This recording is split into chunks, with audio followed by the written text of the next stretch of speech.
Bonjour à tous, je vais vous parler un petit peu du Brumansia au niveau de l'entretien, tout ce que je sais moi dessus.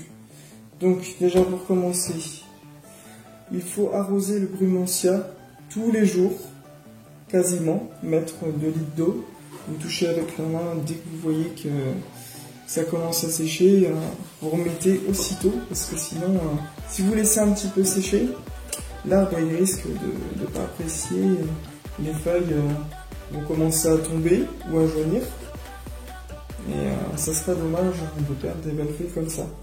Donc au niveau de l'entretien aussi, très important de savoir, surtout pas zapper, bouchon, liquide pour rosier.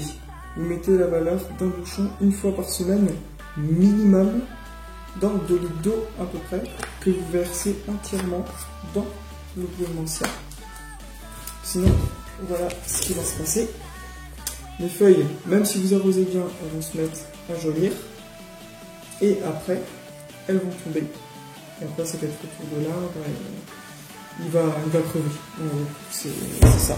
Donc, parce que beaucoup de personnes, moi, sur les sites et tout, cherchent, disent je comprends pas, j'ai un Brumansia chez moi, je l'arrose bien, et les feuilles jaunissent, ils tombent, ils crèvent, ça tient pas. Donc voilà, très important, étape à ne surtout pas zapper.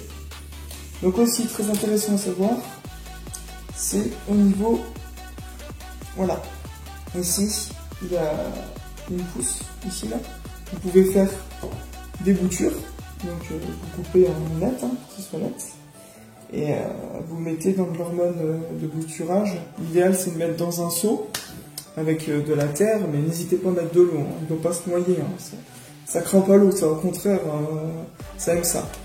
Mais vous attendez à peu près 2 semaines et demie, 3 semaines, les racines normalement seront bien formées. Et vous pourrez les mettre dans un pot. L'idéal c'est de mettre plutôt de la bonne terre, hein. La pleine terre, ça n'aime pas trop. Ou faire un mélange de pleine terre, mais après il faut le déraciner pour l'hiver. Oui, parce que ça gèle, ça n'aime pas du tout le gel. Si ça gèle, c'est foutu, ça crève. Donc voilà. Donc je vous ferai une petite vidéo pour vous montrer la floraison. N'hésitez pas à mettre en commentaire si vous avez des questions et tout ça. Qu'est-ce que j'avais oublié, voilà. Et par rapport à celui-ci et celui-là, il y a 2 mois et demi de différence. En sachant que quand je l'ai acheté, il était plus petit que celui-là.